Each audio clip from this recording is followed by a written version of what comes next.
फिर से एक नए वीडियो के साथ जो कि सामाजिक विज्ञान 10th क्लास का मोस्ट इंपोर्टेंट 50 ऑब्जेक्टिव प्रश्न लेकर के आए हैं आपके एग्जाम व्यू से, जो कि विश्वास के साथ जरूर देखिए।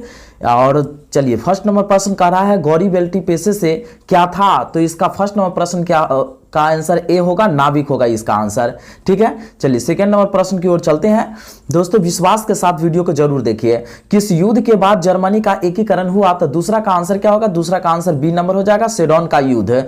दोस्तों बता दी, यदि अभी तक आप प्रत्येक विषय का यदि चैप्टर वाइज ऑब्जेक्टिव नहीं देखे हैं तो प्लेलिस्ट या डिस्क्रिप्शन को जरूर चेक करें, बाकी चैनल को जरूर सब्सक्राइब करें। थर्ड नंबर प्रश्न कर रहा है 1830 की क्रांति के बाद फ्रांस में किस प्रकार का शासन स्थापित हुआ, तो तीसरा का आंसर क्या हो जाएगा, बी नंबर हो जाएगा, संवैधानिक राजतंत्र प्राप्त हुआ था, स्थापित हुआ था। चलिए नेक्स्ट प्रश्न की ओर। दोस्तों वीडियो चैनल को जरूर सब्सक्राइब करके रखिएगा, क्योंकि 10th क्लास का ऑब्जेक्टिव आपको लगातार सभी विषय का मिलता रहेगा, मोस्ट इंपोर्टेंट। चलिए 4 नंबर प्रश्न कर रहा है साम्यवादी घोषणा पत्र के लेखक थे, साम्यवादी घोषणा पत्र के लेखक थे कौन थे, तो 4 का आंसर डी नंबर हो जाएगा, कार्ल मार्क्स और एंगल्स इसका आंसर हो जाएगा। चलिए नेक्स्ट प्रश्न की ओर चलते हैं। 5वां नंबर प्रश्न का रहा है निम्नलिखित में से किसे साम्यवाद के संस्थापक के रूप में जाना जाता है, तो 5 का आंसर क्या होगा, 5 का आंसर ए नंबर हो जाएगा, कार्ल मार्क्स इसका आंसर हो जाएगा। चलिए नेक्स्ट प्रश्न की ओर चलते हैं। 6ठा नंबर प्रश्न का रहा है the history of the loss of Vietnam किसने लिखा, तो 6 का आंसर क्या होगा, 6 का आंसर बी नंबर हो जाएगा, फान बोउ चाउ इसका आंसर हो जाएगा।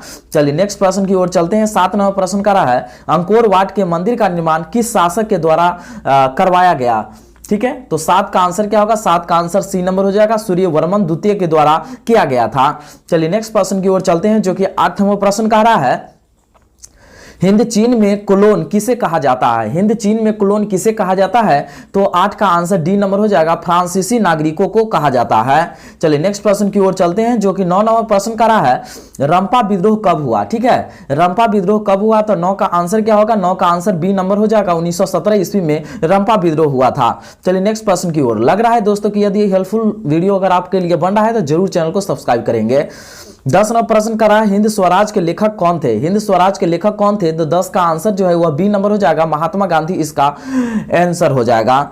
चलिए नेक्स्ट प्रश्न की ओर चलते हैं। 11 नंबर प्रश्न का रहा है सिंगापुर कब आजाद हुआ, ठीक है, सिंगापुर कब आजाद हुआ, तो 11 का आंसर क्या होगा, 11 का आंसर डी नंबर हो जाएगा, 1955 ईस्वी में हुआ था। चलिए नेक्स्ट प्रश्न की ओर चलते हैं, जो कि 12 नंबर प्रश्न का रहा है गांधी जी ने भारत में सत्याग्रह का पहला प्रयोग कहां किया था, तो 12 का आंसर डी नंबर हो जाएगा, चंपारण इसका आंसर हो जाएगा। चलिए नेक्स्ट प्रश्न की ओर चलते हैं। 13 नंबर प्रश्न कह रहा है स्पेनिंग जेनी का आविष्कार कब हुआ, स्पेनिंग जेनी का आविष्कार कब हुआ, तो 13 का आंसर ए नंबर हो जाएगा, 1770 ईस्वी में हुआ।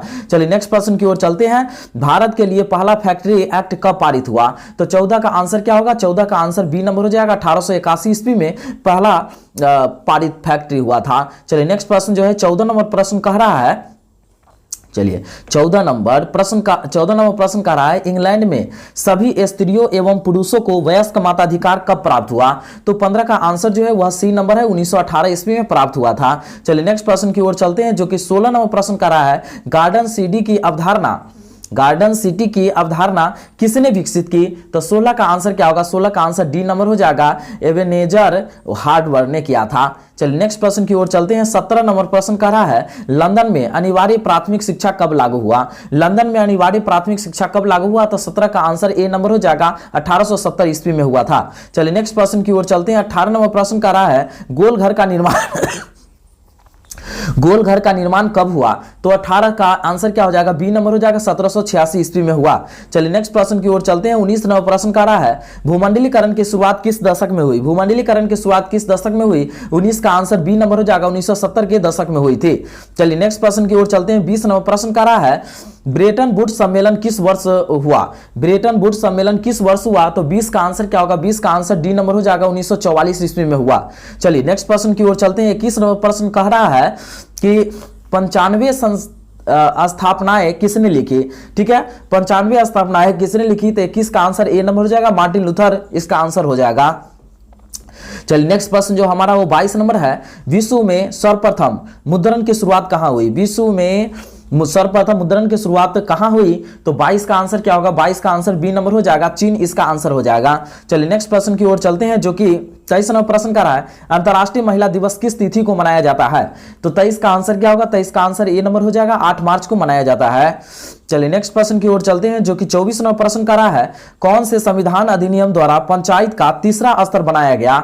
तो 24 का आंसर बी नंबर हो जाएगा, 73वें स्तरीय के द्वारा बनाया गया था। चलिए नेक्स्ट प्रश्न की ओर चलते हैं, 25 नंबर प्रश्न का रहा है, पंचायती राज के त्रिस्तरीय स्वरूप में इनमें से कौन नहीं है? तो 25 का आंसर क्या होगा? 25 का आंसर सी नंबर हो जाएगा, नगर निगम नहीं है। चलिए नेक्स्ट प्रश्न की ओर चलते हैं, जो कि 26 नंबर प्रश्न का रहा है, भारत में राज्यों की संख्या है, भारत में राज्यों की संख्या कितनी है? तो 26 का आंसर जो है वह डी नंबर 28 हो जाएगा। चलिए नेक्स्ट प्रश्न की ओर चलते हैं, 27 नंबर प्रश्न का रहा है, पंचायत समिति का प्रधान कौन होता है? ठीक, तो 27 का आंसर क्या होगा? 27 का आंसर ए नंबर हो जाएगा, प्रमुख होता है।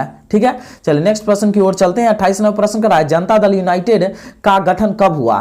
तो 28 का आंसर क्या होगा? 28 का आंसर बी नंबर हो जाएगा, 1999 में हुआ था। चलिए नेक्स्ट प्रश्न की ओर चलते हैं, 30 नंबर प्रश्न का रहा है, किस देश में बहुदलीय व्यवस्था नहीं है? ठीक है, किस देश में बहुदलीय व्यवस्था नहीं है? तो 29 का आंसर जो है वह सी नंबर हो जाएगा, ब्रिटेन इसका आंसर हो जाएगा। चलिए नेक्स्ट प्रश्न की ओर चलते हैं, 30 नंबर प्रश्न कह रहा है, किसके नेतृत्व में 1917 में जनता पार्टी की सरकार का गठन हुआ था? तो 30 का आंसर क्या होगा? 30 का आंसर डी नंबर हो जाएगा, मोरारजी देसाई इसका आंसर हो जाएगा। चलिए नेक्स्ट प्रश्न की ओर चलते हैं, 31 नंबर प्रश्न का रहा है, भारत में राष्ट्रीय दलों की संख्या है, भारत में राष्ट्रीय दलों की संख्या कितना है? 31 का आंसर सी नंबर हो जाएगा, 6 है। ठीक है, चलिए नेक्स्ट प्रश्न की ओर चलते हैं, जो कि 32 नंबर प्रश्न का रहा है, 2019 के लोकसभा चुनाव में किस दल को स्पष्ट बहुमत मिली थी? तो 32 का आंसर क्या होगा? 32 का आंसर जो है वह बी नंबर हो जाएगा, भारतीय जनता पार्टी को इसका आंसर हो जाएगा। चलिए नेक्स्ट प्रश्न जो है हमारा 33 नंबर प्रश्न क्या होगा? चिपको आंदोलन किस उद्देश्य से चलाया गया? चिपको आंदोलन किस उद्देश्य से चलाया गया? 33 का आंसर सी नंबर है, पर्यावरण की सुरक्षा के लिए चलाया गया था। चलिए नेक्स्ट प्रश्न की ओर चलते हैं, 34 नंबर प्रश्न का रहा है, भारत में किस तरह के लोकतंत्र की व्यवस्था है? तो 34 का आंसर क्या होगा? 34 का आंसर बी नंबर हो जाएगा, अप्रत्यक्ष है। ठीक है, चलिए नेक्स्ट प्रश्न की ओर चलते हैं, 35 नंबर प्रश्न का रहा है, निम्नलिखित में से कौन सी एक बात लोकतांत्रिक व्यवस्था के अनुरूप नहीं है? तो 35 का आंसर क्या होगा? 35 का आंसर बी नंबर होगा, बहुसंख्यकों का शासन इसका आंसर हो जाएगा। चलिए नेक्स्ट प्रश्न की ओर चलते हैं, 36 नंबर प्रश्न का रहा है, धर्म को राजनीति से अलग नहीं किया जा सकता, यह किसने कहा था?